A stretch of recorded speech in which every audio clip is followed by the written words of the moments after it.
आषाढी एकादशी निमित्त पंढरपूरचे वातावरण भक्तिमय झालेले असून सर्वजण पांडुरंगाच्या भक्तीमध्ये भान अर्पून गेलेले आहेत। हे बा विठ्ठला माझ्या बळीराजाला सुखी ठेव, कष्टकरांच्या व सामान्यांच्या जीवनात समृद्धी येऊ दे, प्रत्येकाचे दुःख दूर करण्याचे साकडे मुख्यमंत्री एकनाथ शिंदे यांनी विठ्ठलाच्या चरणी घातले। शासनाने वारकरी महामंडळाची स्थापना केली असून जिल्हा प्रशासनाला आषाढी वारी निमित्त देण्यात येणाऱ्या निधीमध्ये तिपटीने वाढ केलेली आहे। पंढरपूर तीर्थक्षेत्र विकास आराखडा सर्वांच्या संमतीनेच केला जाणार असल्याची ग्वाही मुख्यमंत्री एकनाथ शिंदे यांनी दिली। विठ्ठल रुक्मिणी मंदिराच्या संवर्धनासाठी 73 कोटी 80 लाखाचा निधी मंजूर केलेला आहे। या अंतर्गत सुरू असलेली सर्व कामे उत्कृष्ट असून मंदिराला पूर्वीचे वैभव प्राप्त होत आहे।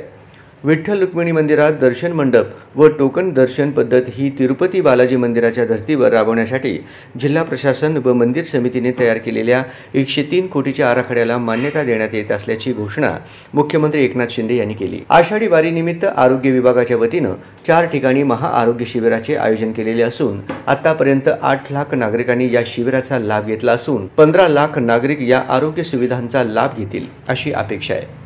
तसेच पंढरपूर येथे देश विदेशातून लाखो वारकरी भाविक येतात। त्यांच्यासाठी आरोग्य सुविधाबाबत कोणतीही कमतरता राहू नये यासाठी लवकरच 1000 बेड क्षमता असलेले नवीन रुग्णालय बांधण्यात येणार असल्याची माहिती मुख्यमंत्री शिंदे यांनी दिली। मानाचे वारकरी शेतकरी बाळू शंकर अहिरे वय 55 वर्षे, आशाबाई बाळू अहिरे वय 50 वर्षे, मुक्काम पोस्ट अंबासन तालुका सटाणा जिल्हा नाशिक यांचा सत्कार मुख्यमंत्री एकनाथ शिंदे यांनी केला। यावेळी एसटी महामंडळाकडून मानाच्या वारकऱ्यांना 1 वर्ष मोफत एसटी बस सवलत पास मुख्यमंत्र्यांच्या हस्ते देण्यात आला। हे मानाचे वारकरी मागील 16 वर्षापासून नियमितपणे वारी करत आहेत। यावेळी मुख्यमंत्र्यांच्या विठ्ठल निर्मल दिंडी पुरस्कार आणि आरोग्य दूत या पुस्तकाचे प्रकाशन करण्यात आले।